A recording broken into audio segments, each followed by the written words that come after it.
Right. All right. Well, I think we're all set. So why don't we go ahead and get started?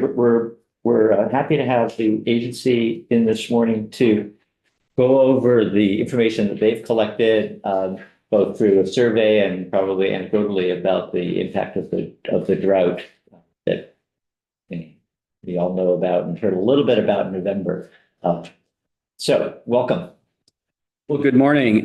For the record, Anson Tebbetts, Secretary of Agriculture, Food and Markets. Welcome to a new year. It's an honor to be here to update you on a couple of issues. And before that, I want to let you know on the sidelines here helping us out and is Abby Willard, who is our Agriculture Development Director, our Operations Director, Nicole Dubuque, and our General Counsel, Steve Collier is here as well to help fill in the blanks and give some more details, some of my remarks. So I want to begin with just one of the asks was about federal funding and also the drought survey we did. So I'll begin quickly with federal funding. And there's not a lot of detail or information on that right now, but a couple of issues just to keep on your radar. The Northeast Dairy Business Innovation Center, or we call it DBIC, the Round 7 funds have not been released by USDA. So it's a federal program, and we manage that program for the Northeast. Typically, we have expected to receive those funds by October of 25. So in October, we should have received that round 7.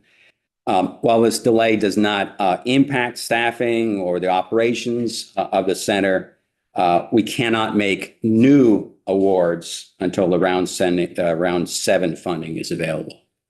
As a result, there's no new funding opportunities to announce from Dairy Farm Improvement Program, our modernization grant applications, which are happening. We are still managing things that are already going through the pipeline, and whether it's just the new programs, we have not been able to announce and get people rolling on them. We've communicated this to our delegation, governor's office, also USDA Secretary Rollins, and all the DBICs nationwide have been in contact with their congressional delegations regarding this delay. That's how we see it as a delay.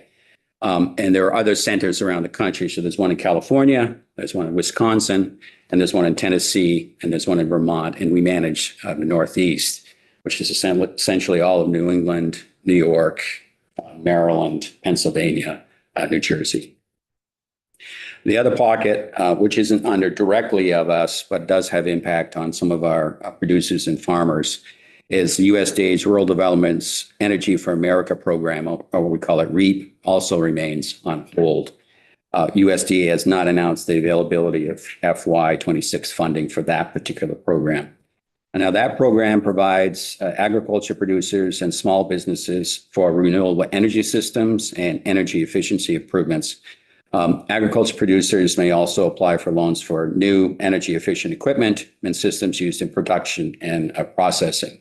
And you may recall that many Vermont maple producers have relied on this program for energy efficient sugar house upgrades and new equipment. A lot is going on in the sugar house as far as when it's related to energy these days.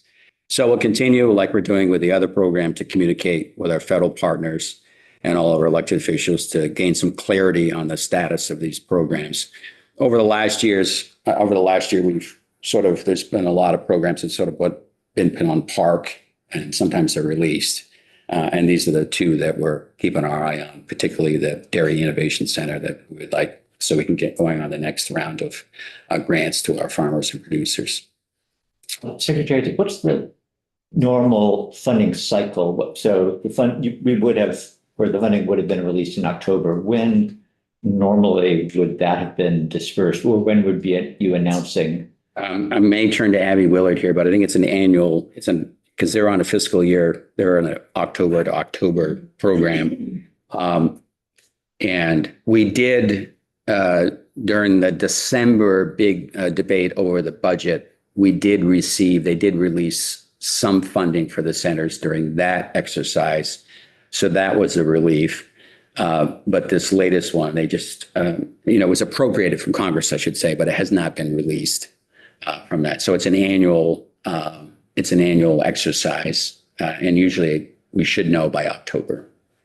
wondering how far behind, so it's 3 months now, 3 months, but when the funding is released, will you be able to move? Yeah, and I think the plan of the center is they know what the need is and what the programs that they want to fund already. So it's just a matter of allowing farmers to apply for those. But we can't send out the the here's the grant, this is what's eligible, and they become very competitive. So it's just kind of putting everything on hold. So we're just, we've had conversations with USDA, written letters, the delegation is aware of it. And the other centers are impacted as well. So it's not just the Northeast, it's, everyone that, the Midwest with Wisconsin, the California, the West, and also South with Tennessee. So we'll keep that moving along, but just something for you all to be aware of. And it could, I could go back today and it could be announced that they've released the funds. It's one of those, it just comes and goes. It's kind of something we're, dealing with kind of on a daily basis. So things are put on hold, they evaluate them, start again, and then go from there. Maybe I can turn to drought now. So well aware of what happened, late spring through the summer to the fall. Extremely dry. Many Vermonters, especially those that really were making their living from the land. Some producers had to haul water. Some had to drill wells and contend with reduced crop yields. So to understand the better scope of the problem, the agency asked farmers and producers to report their losses through a drought survey. The survey closed last month, and now we have some results to share with you. Some highlights, we received 200 responses across the 14 counties. 79,000 acres were impacted, and the estimated losses exceeded 15.9 million through the survey. And notably, 50% of the respondents said this was the worst drought they've ever experienced. And I think that is quite accurate from the field visits that I did this summer and fall, and people talking with that. And if it's appropriate, Mr. Chair, I wanted to maybe turn the chair over to Abby Willard, who is our development director, and she's been managing some of the information and some of the detail related to the survey, and she can give you a better scope of maybe where some of the real trouble spots were. It was statewide, but there's some areas that were impacted more, and the producers, and it was across the board, whether you were in dairy, whether in fruits and vegetables, even some maple producers were impacted by it. So if it's appropriate, I'll let Abby, she's got some slides to share with you as well.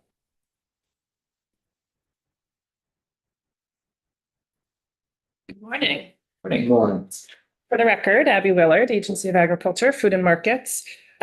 Really quickly on the Dairy Business Innovation Center, just a tiny bit more context. So the round 7 funding is 3.45 million, which is the same amount of money in the round 6 round of funding that the center received. And we're right now in the process of reviewing the final round of round 6 grants around dairy modernization and innovation. Of the 3.45 million that was intended in round 7, about 2 to 2.25 million would go out in grants that could start intended to start on October 1st of 2025. So I think the first RFP would have typically gone out in November, December. So yes, we're a little bit behind. I think the team is able to launch it as soon as the dollars are released, sort of all the different funding opportunities and the plan is in place. It's really, truly, at this point, a messaging to the dairy community that there are no additional funding opportunities because we don't have the round $7 in place.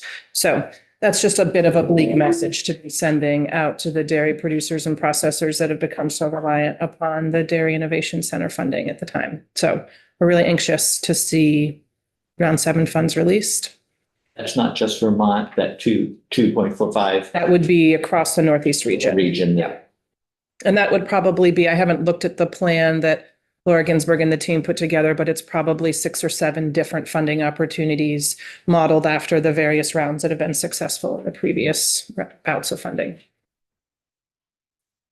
Okay, so on to the drought. I'm going to do a quick screen share here that shows some preliminary results. So we are not, fully prepared to share all of the results of this survey simply because our report's not ready yet. But because you asked us to come in, we wanted to share a little bit of the results that we do have. So as Secretary Tebbetts mentioned, the survey that the agency launched was on October 17th, and then it closed just about 2 months later on December 15th.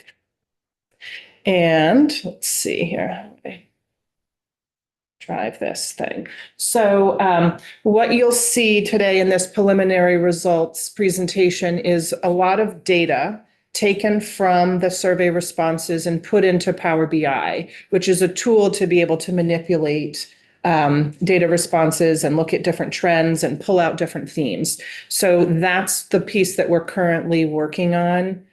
With, I think, the holidays and a bunch of illness, things are probably a few weeks away from both the data being posted on our website and a report being finalized and then made available to you. So we'd be happy to come back, share that final report, and make sure that you're aware of the kind of like data set that's available on our website.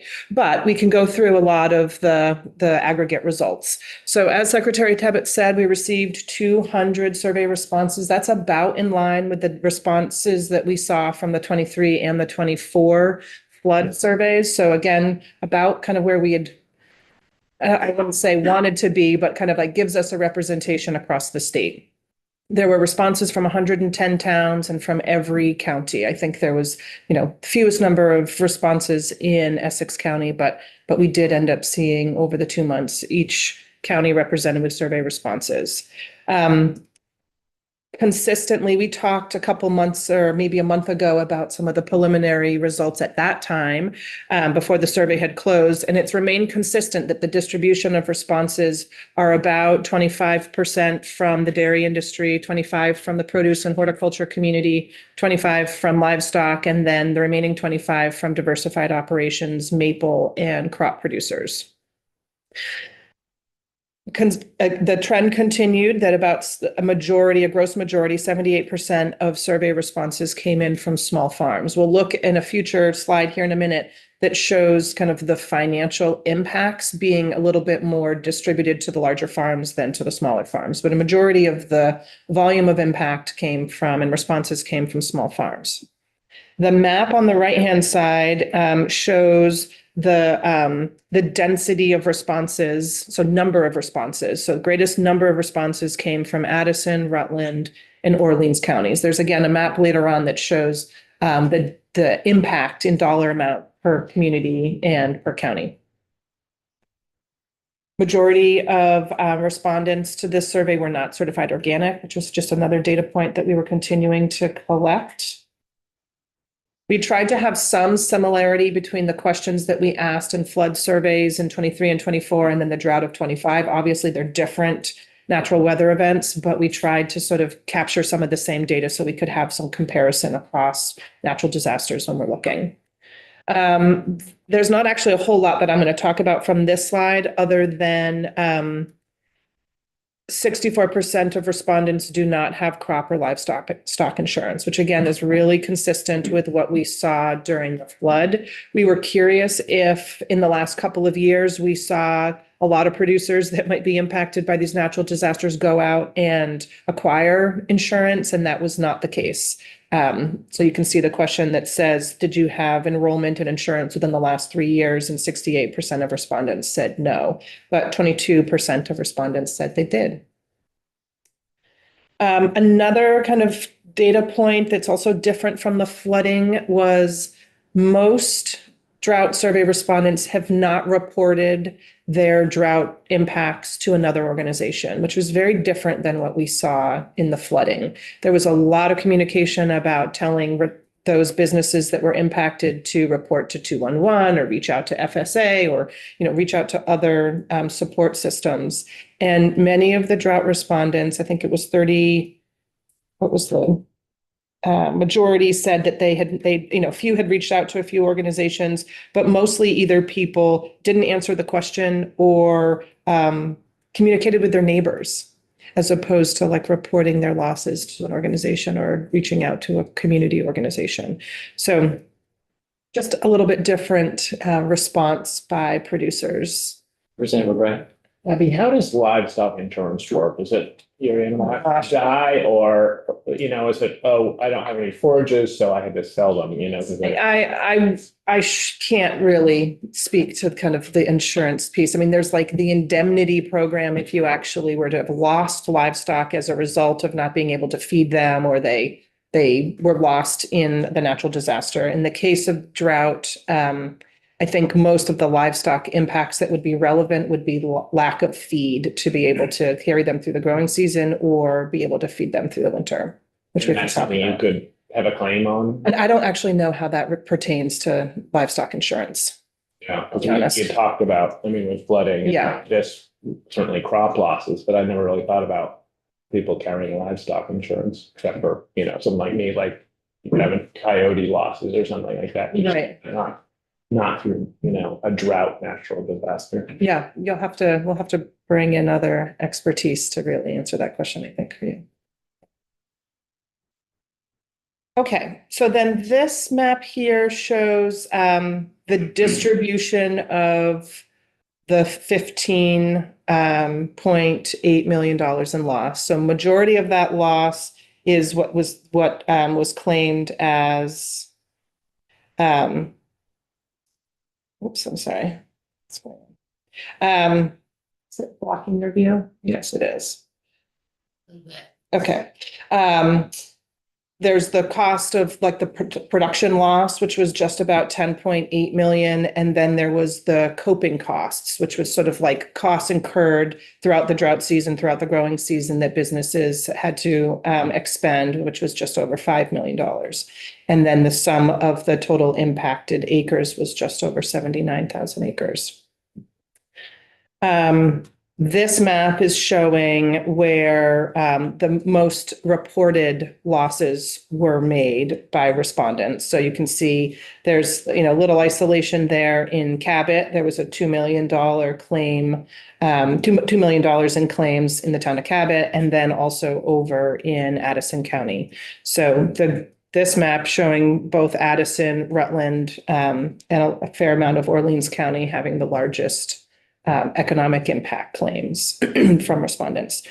Once this is on our website, that's part of the power and the benefit of Power BI is you're actually able to manipulate the data and sort of search for different bits of information. So you could search and just say, where were the primary dairy operations that had claims? And you could click that over on the left-hand side and the map would represent that as well as the chart on the right by county and by top responding towns. Or you could search by farm size or, again, we have the insurance question if you wanted to know. But the public can do all that. Any Yeah. user could do that, yes. Yep.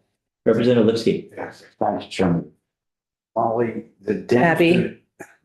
Yeah, Abby. You do have a sister, Molly.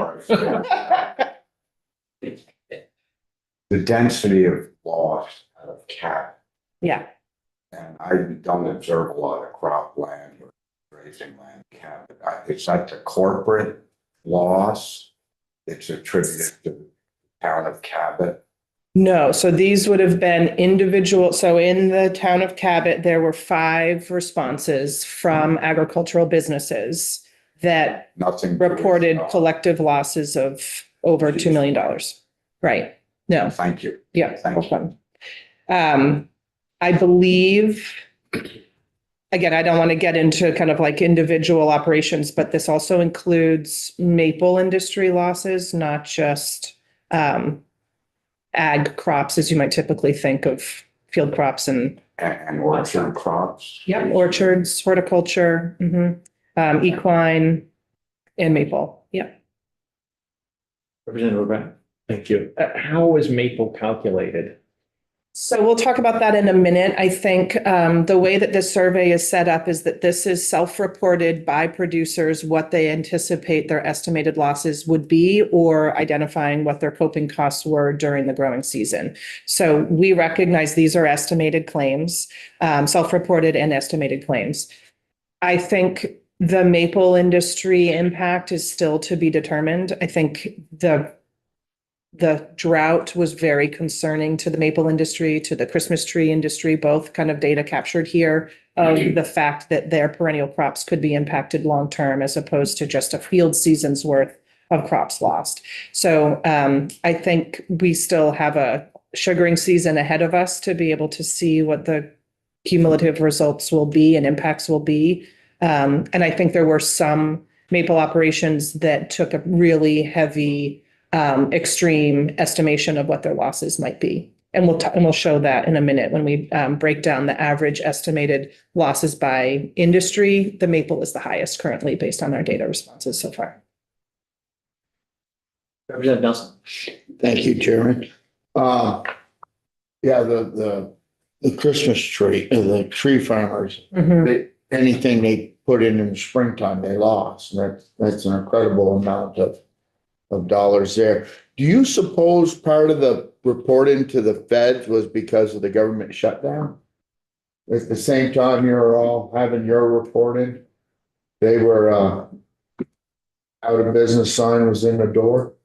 As to why Maybe we didn't see so respondents much. didn't. I mean, some farmers were in August before the shutdown, we're talking to the feds then saying we have a problem.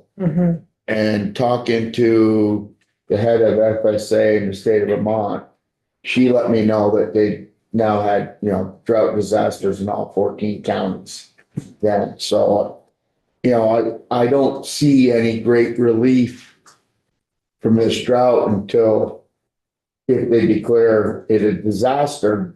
And being that it was Maine, New Hampshire, Vermont, and New York. Cornmeal basis right now is $1 a lot. $6 cornmeal right now being sold in Maine because the basis where it's 4 1/4 or whatever on the board out in Iowa because there's no cornmeal to pull from New York State in. So the devastation to conventional dairy farmers is our loss of grain production and our forage, our loss of energy. So it's forcing us to purchase additional cornmeal. And I know where a lot of that $1.7 million is going in Orleans County. Yeah, I think those are great points that you're making, Representative Nelson. I think when we look at some of the additional data here, it'll show the supplemental feed purchases adding an incredible cost and loss to the industry. And I think the uniqueness of this being a region-wide drought event as opposed to an isolated flood that may have affected, had dramatic effects on particular communities and towns. The fact that there's not a feed supply available across most of the Northeast is concerning. And I think it's fueling the feed shortages stories that we're still hearing from producers that are worried about the ability to feed their livestock through the remainder of the winter.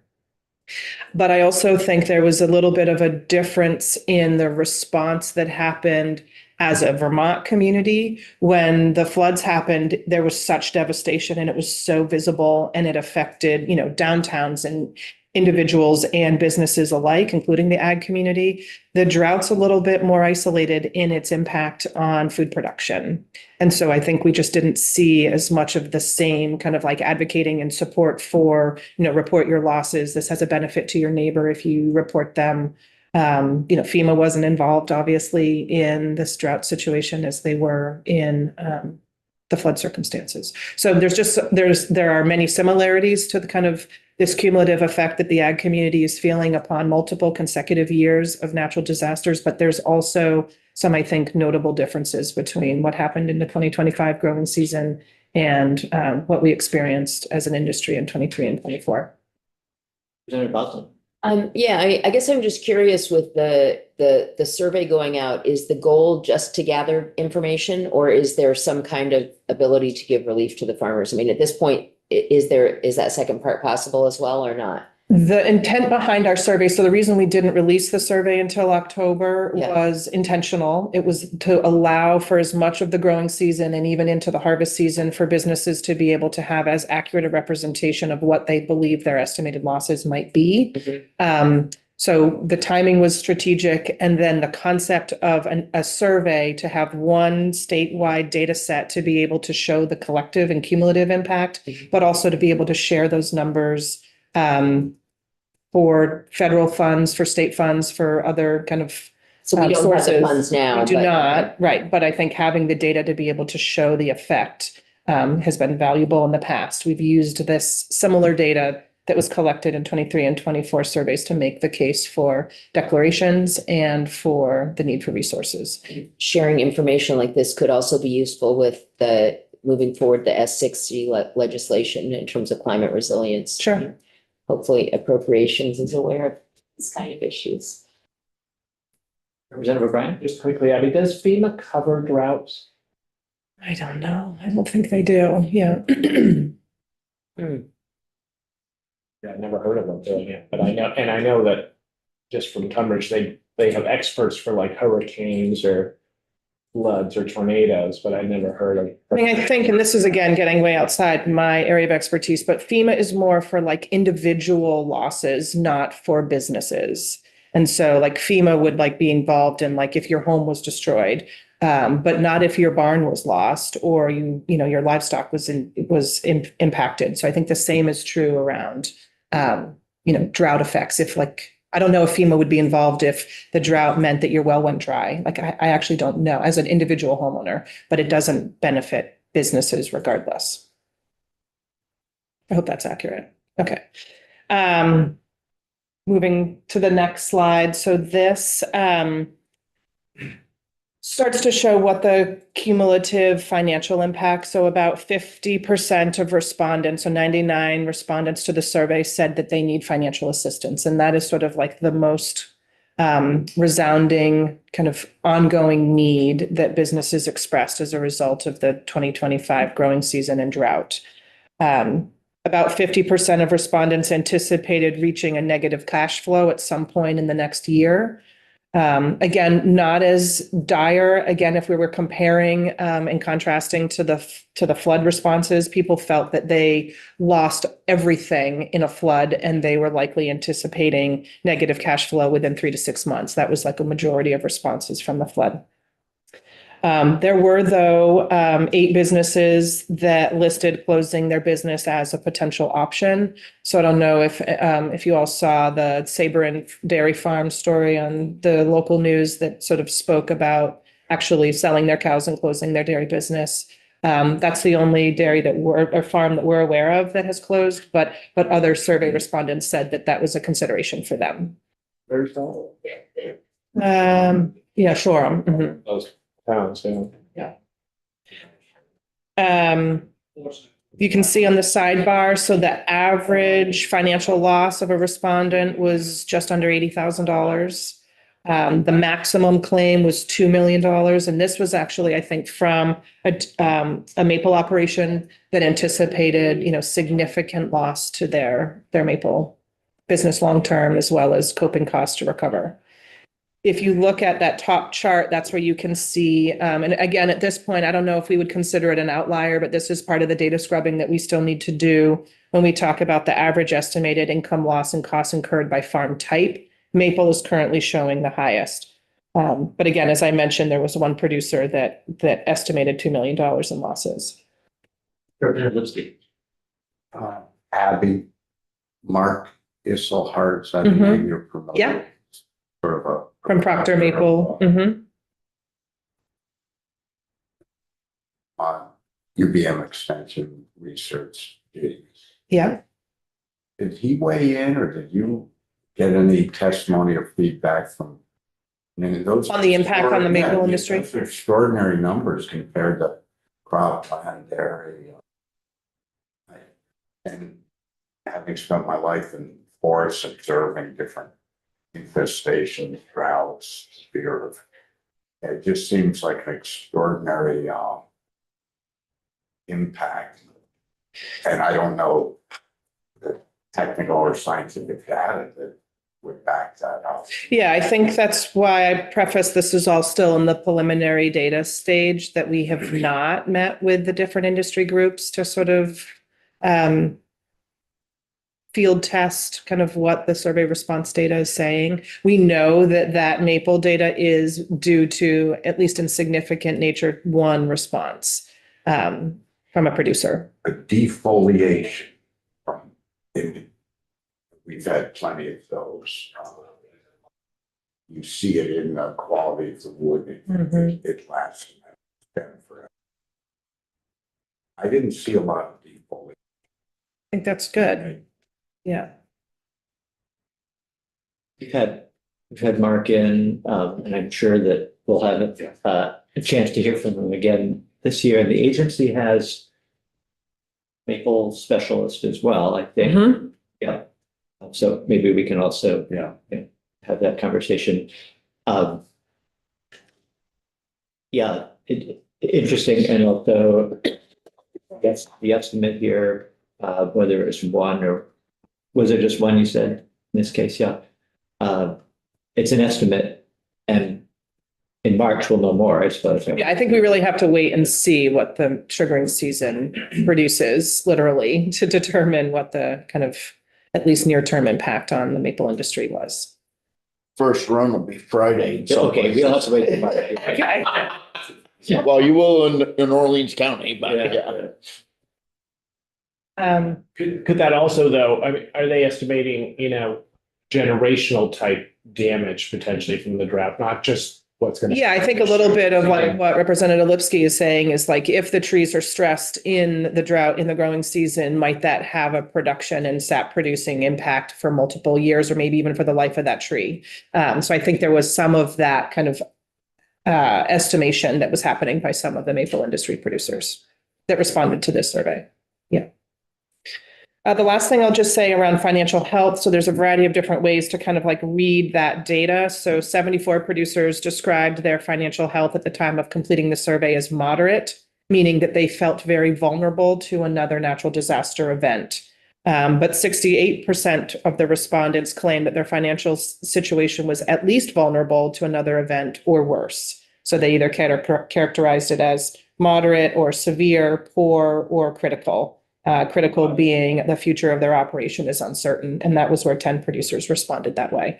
So whether or not the sugaring season is going to be successful in 2026, we don't know yet, but there are certainly many agricultural operations that responded to this survey that were feeling the financial hardship of the drought, especially on the heels of two. And we'll talk about that in a minute too. There's some data points around like how many of our survey respondents were impacted by multiple consecutive or recent natural disaster events, and it's many. It's the majority of the respondents.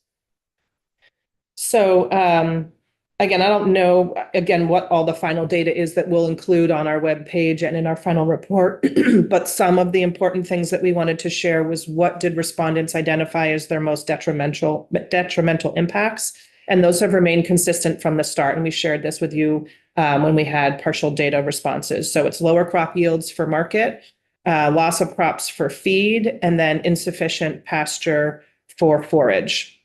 So some of the stories that we heard, and maybe you've heard similarly, was that there were lost crops in the field, and that resulted in obviously a reduction in gross income for many producers.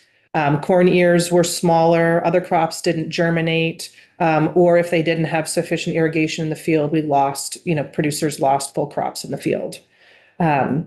There were claims in the hundreds of thousands of dollars of estimated income loss as a result of the drought season by some producers. And then there was this ongoing messaging around the loss of crops for market or as a feed source, resulting in operations taking out loans and businesses being concerned about their ability to service that debt, particularly given the milk prices going into this winter. So there's sort of this like long-term stress and strain that businesses are also anticipating. The reduced yields were concerning, especially as we were going into winter and anticipating having inadequate feed supply for the winter season. So that was a result of, we had a really wet spring. So first cuts were really late, and then it got really hot and dry. And so then second cuts sometimes didn't happen. Second and third cuts were too dry to occur for many producers. As Representative Nelson spoke to, the purchased feed options are also really expensive, and then difficult to even be able to access, dry feed across the Northeast. So we talked to producers that were buying it out of Minnesota and Wisconsin and hoping that they were actually even going to be able to access that feed and then be able to pay that price. Nelson. Did I hear correctly? We lifted the restriction on organic farmers for a short period of time so they can still feed their livestock and not lose their status? Yeah, so that's the third piece I was going to speak to, which is the insufficient forage supply. So Vermont Organic Farmers were working with the National Organic Standards to be able to have a dispensation if there was a declaration declared of this flood, of this drought, that you could have a smaller percentage of your dry matter intake per season as a result of pasturing your animals, if you're, from grazing. I think it'd be good to have the VOF or NOFA team come in and talk about the status of that. But that was a concern, that there were many producers that felt like they weren't able to kind of pasture and have as much dry matter intake consumed as they should for their. Well, it's not just pasture. Okay. There are some farms that just couldn't grow their forage, period. Mhm. Or enough forage, period. And I don't know where they're gonna find organic Source. Yeah. source Okay. to feed their animals. Mhm. So it's of concern to some of our farmers, my favorite organic farm, and I shouldn't have a favorite, but I do out there on Route 2 heading up the hill. They were blessed with the sprinkles when the rest of us weren't. Mhm. And I realized they have hay for sale and they would like to have that opportunity because in the drought on the flood years, they had to purchase feed. So there's a chance for them to gain back up. But I didn't know I'd heard that and I didn't know if that was true. I understand, what you're saying about the pasture, but Yeah. is someone approached a national so they can buy percentage of conventional feed to get them through the next season? Yeah, and I don't know enough to be able to speak to the nuances of that, other than that when we spoke with VOF during the growing season, excuse me, their recommendation was producers can submit a claim for an alteration of their kind of feeding plan, and that those would be considered. And so I think those were considered and addressed as they were submitted. I think the piece that they were working on and maybe are still working on is like a collective dispensation for a change in the face of a drought condition to be able to have different dry matter requirements being able to be provided by pasture, and potentially, I don't know the answer of if it also is, could it be substituted with conventional feed? It's a good question that I don't know. Representative O'Brien. Just a quick follow-up. Did Yeah. that happen also during the 2 years of floods? That's a good question, and I don't remember. I don't know. Organic question. Right, yeah. Yeah, if they couldn't get on their pastures because they were too wet, because they there. were flooded, I don't recall. Hay was all wiped out. Yeah. They had to buy. I think the difference, if I were to guess, is that we didn't have flooding across the entire Northeast. There were numerous floods that happened across the region, but it was not as ubiquitous a weather event as the drought was. Yeah. So you could purchase it from some other county or some other state like Yeah, that. if you're down on the big river and it flooded the Winooski, thank you, Ted. He's gesturing that way. Yeah, So, and you lost your hay crop or a portion of it, but you get up, up into Moncton where you're high and dry, they had actually, because of the moisture, once, quality may have been, not been that great, but they had a bumper crop of grass. Yeah. And there was more money available too to make up for the losses. Well, not yet. We haven't seen that money yet, have we, Secretary Tebbets? We promised it. Well, we can give you an update on that. Paul's got an update on that. Okay, thank you. Yeah, I'll try to speed up here. So the questions are welcome. So this chart on the right sort of again is where we have this ability to manipulate the data through this Power BI option. So you can look at the drought comparison by farm size or by primary business type. And so you can see that, I think it was on average 59% of survey respondents said this was the worst drought they'd ever experienced. But then if you break that out, there's some variation between farm size. So 70% of large farm operations or LFOs said this was the worst drought they'd ever experienced versus 58% of medium farm operations and 62% of small farm operations claimed that.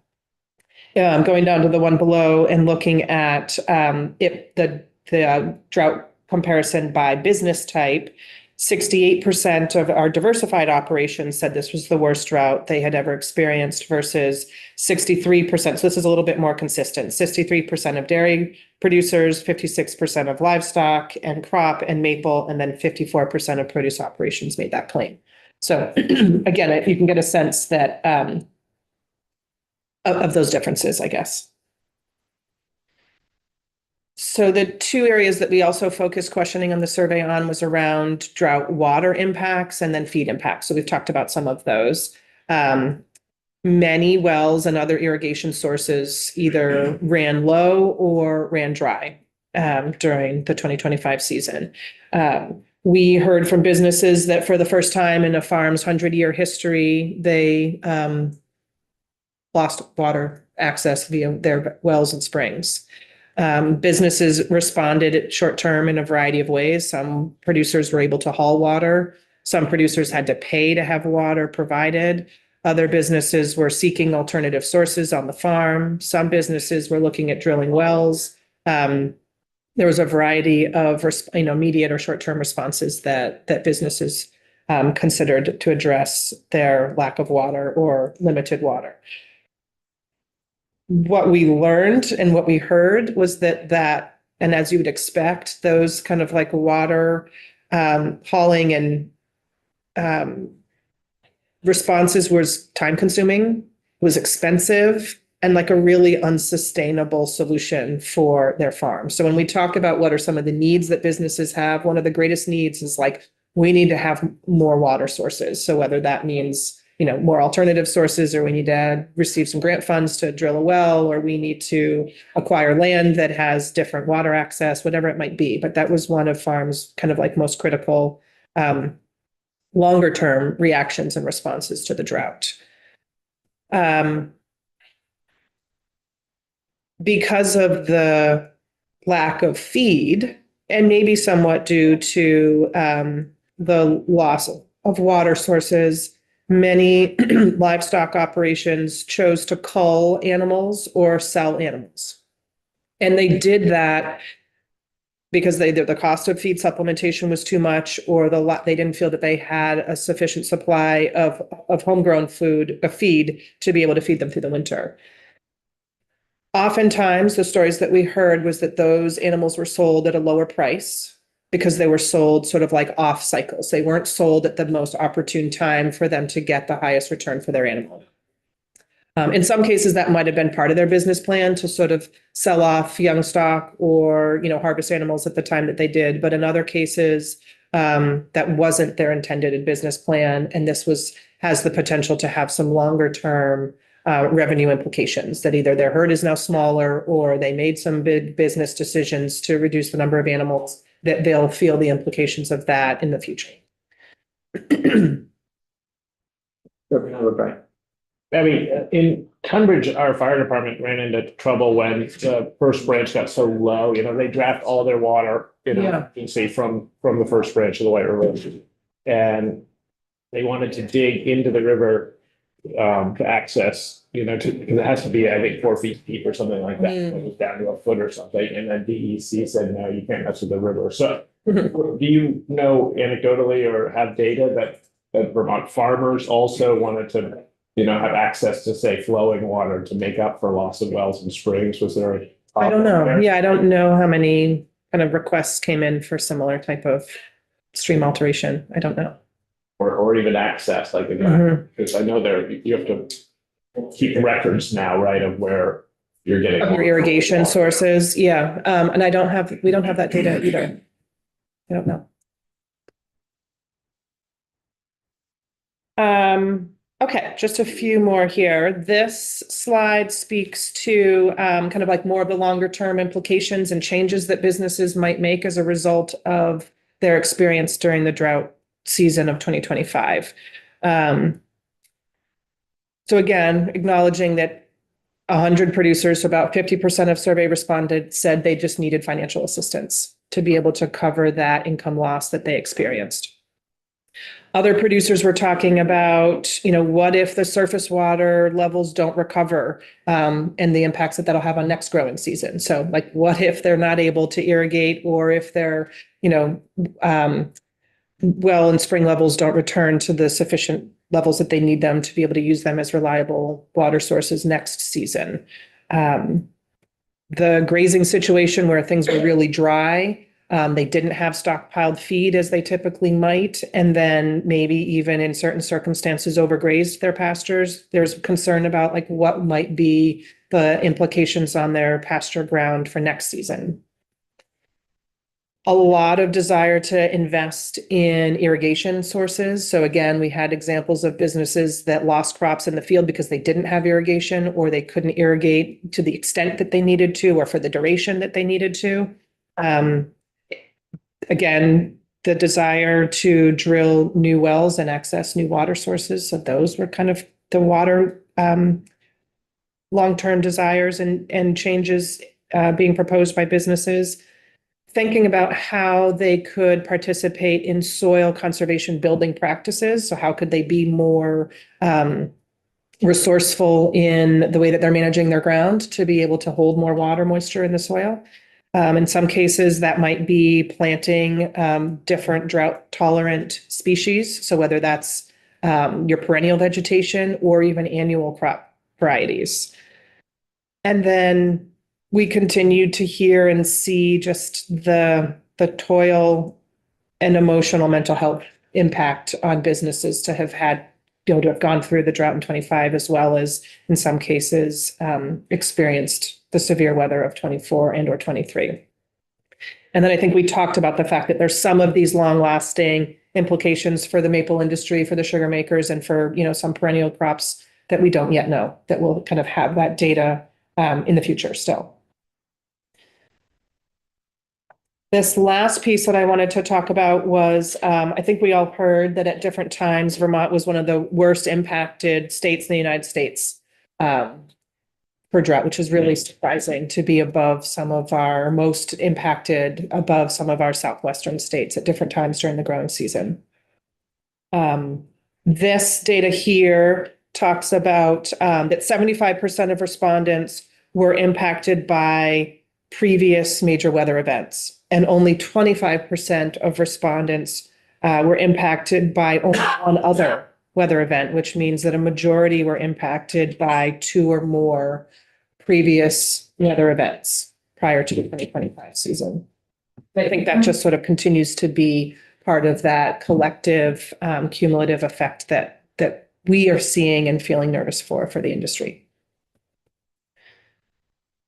And that's the data that we have. I'll just observe before I take a couple more questions. Lots of data here. Wow.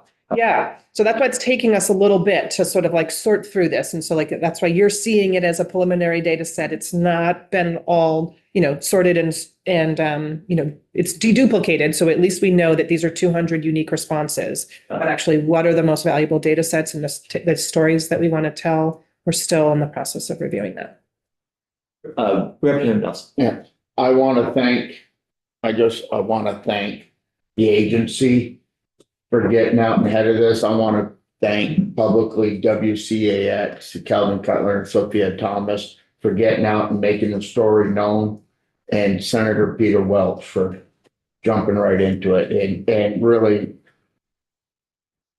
we had to tell our story, and thank you to all of you in helping us get the word out, because this is a the big deal. It really is. It more so far reaching agriculturally than the floods were. How do you feel about the response? The number of responses Yeah, or the distribution?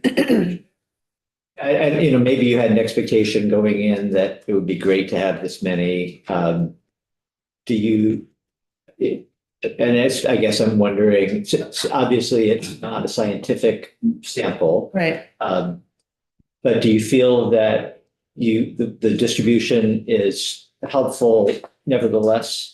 Yeah, I mean, I think it's aligned with the number of responses of agricultural producers that we heard from in the 23 and 24 floods as well. So that feels like a volume that feels comparable, given the severity of the events.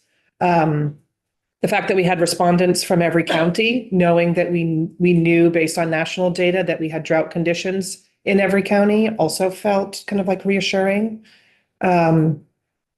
Distribution of size, distribution of primary business type, kind of like give us an indication that we didn't just meet the produce and horticulture industry or just the Christmas tree community, but instead reached all ag sectors. So I think, again, it's difficult to know because we don't have like the full set of like who all had any impacts, but it does feel as though we heard from a variety of different businesses across the state of all different sizes.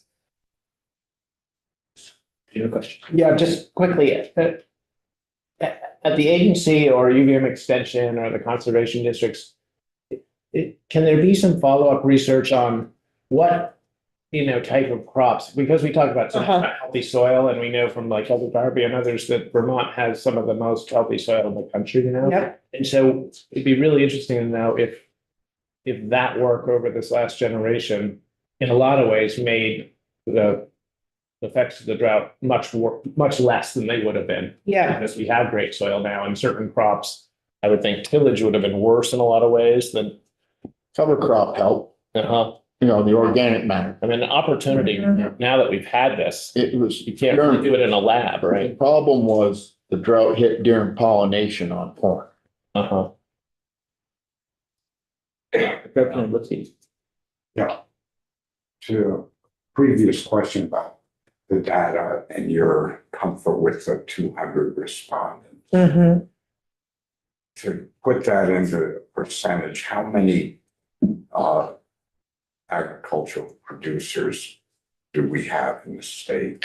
Or did we have? It's the eternal question. So we don't have a documentation of all ag producers in Vermont. We use the ag census survey data that says we have between 6,500 and 7,000 producers that report to the NASS survey data. So that's sort of the best number we have, but we at the Agency of Agriculture do not have a registration of all farms.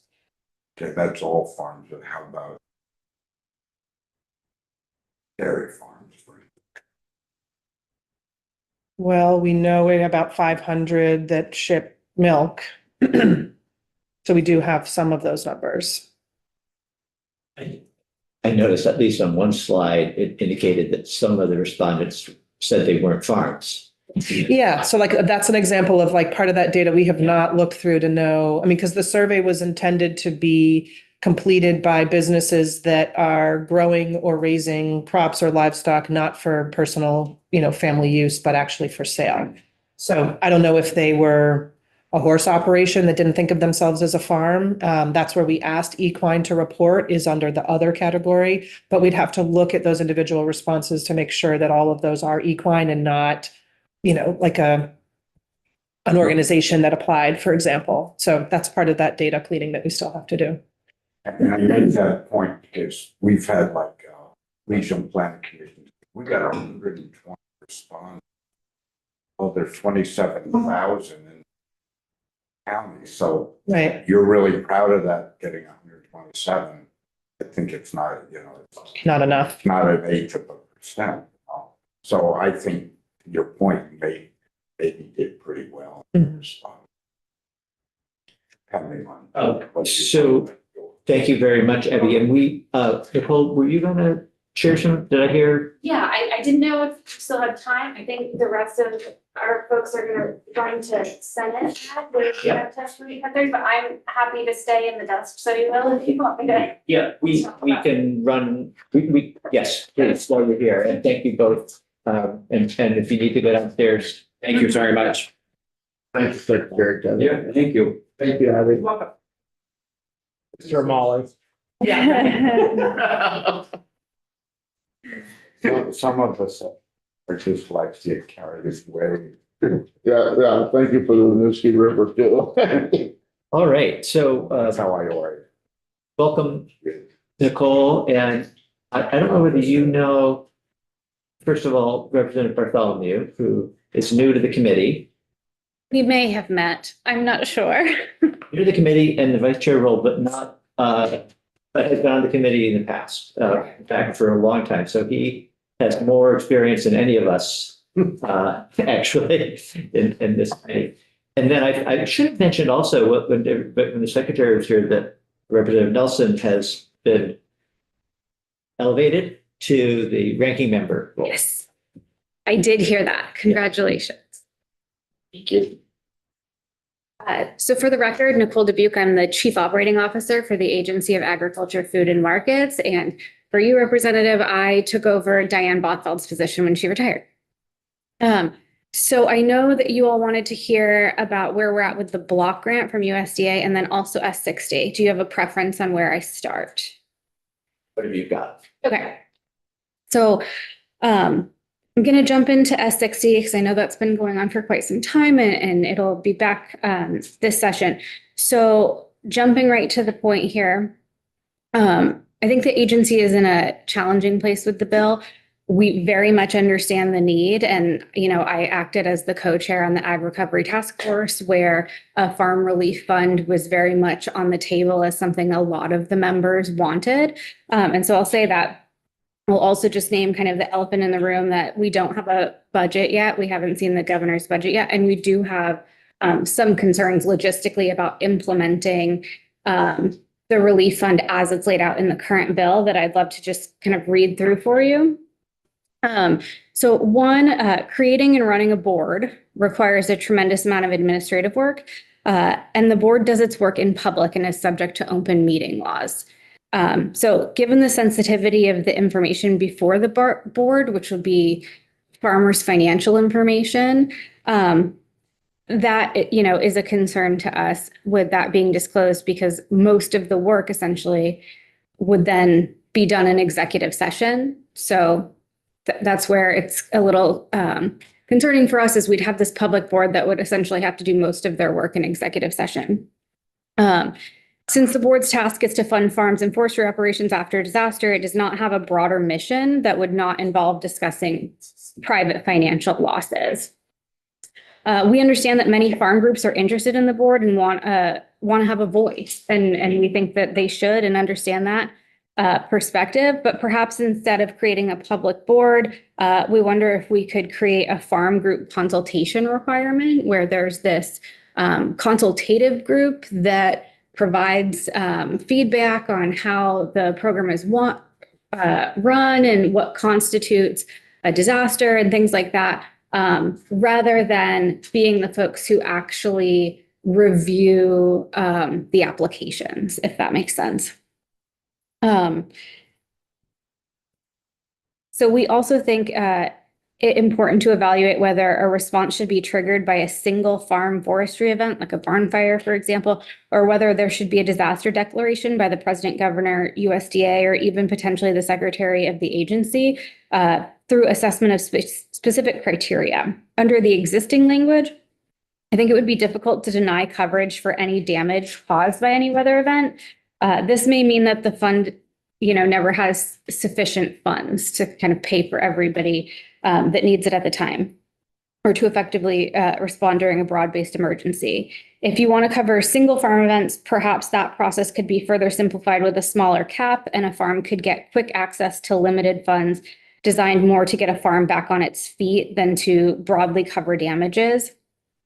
Also, the scope of coverage is also critical, and in the current language, the scope broadly covers losses and expenses. The broad coverage adds substantial complexity and many layers to determining actual damages. On the farming side of the equation, we believe crop damage is the most significant existing gap that is most in need of coverage.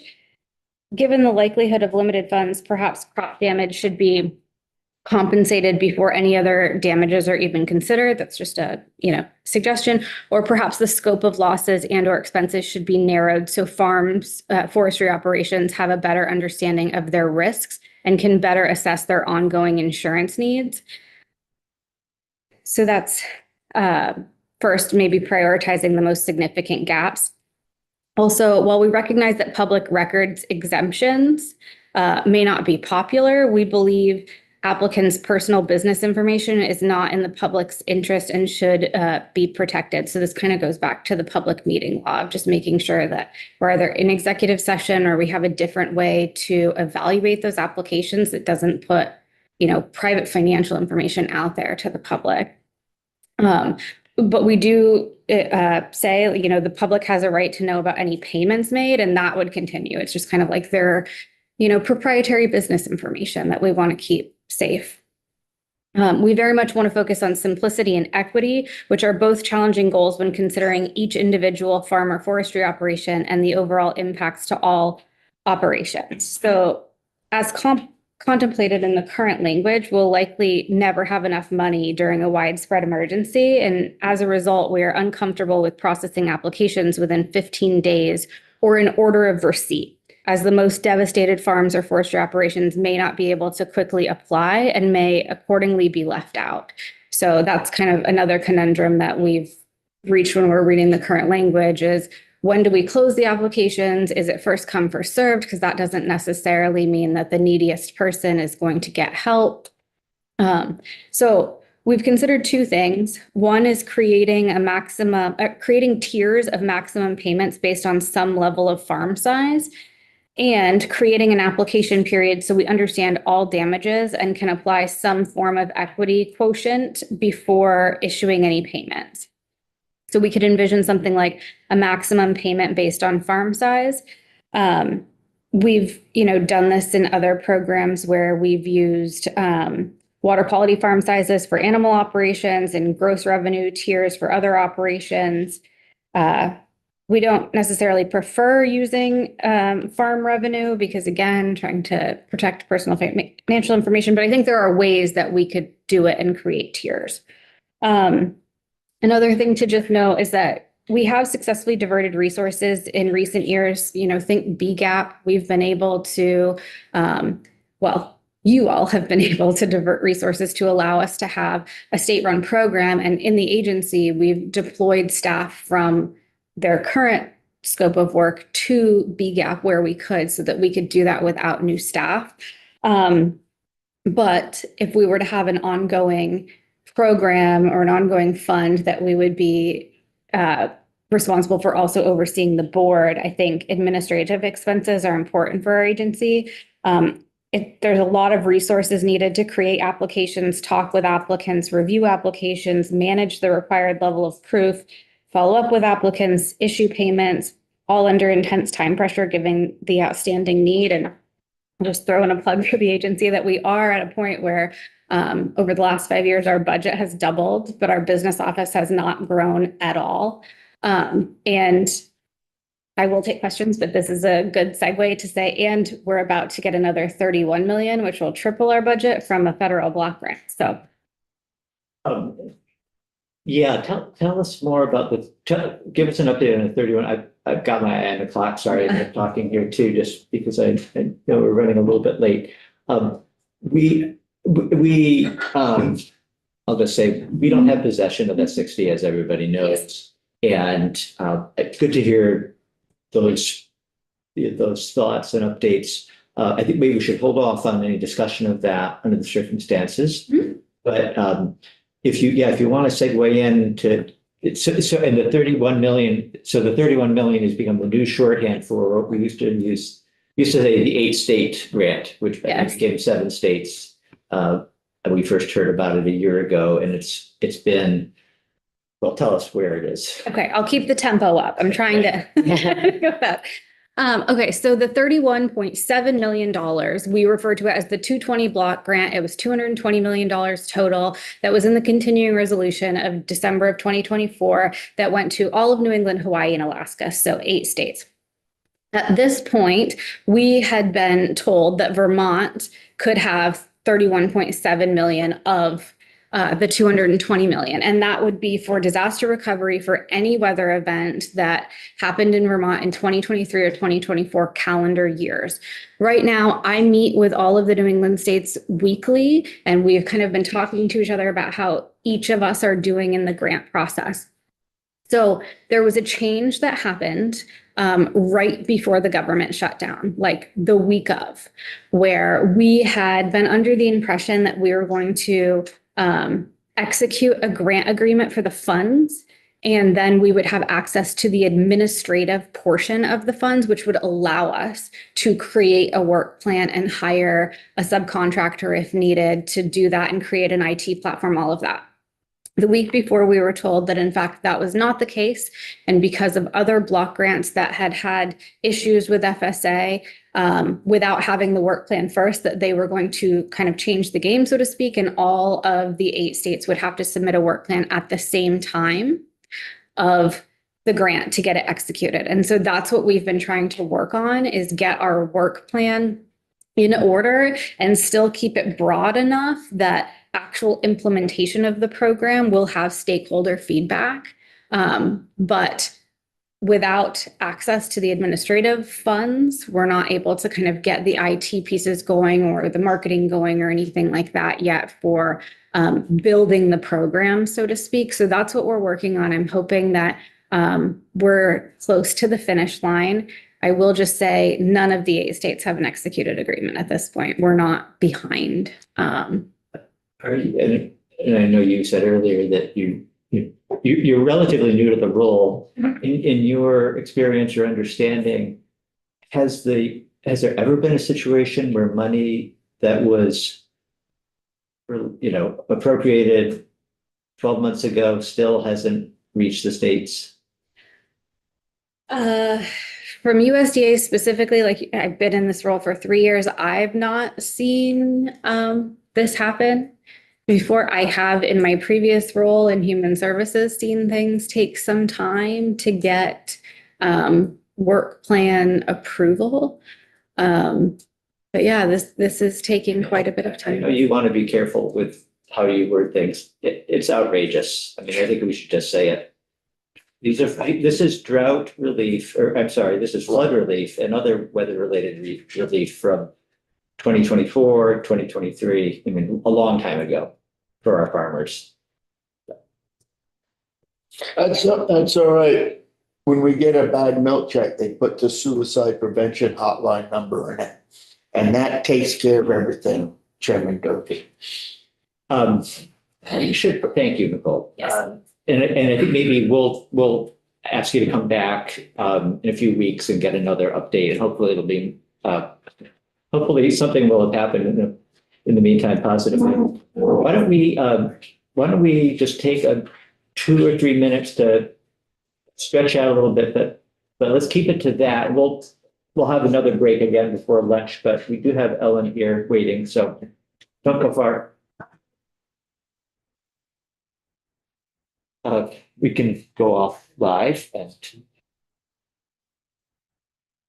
David, thank you for screening.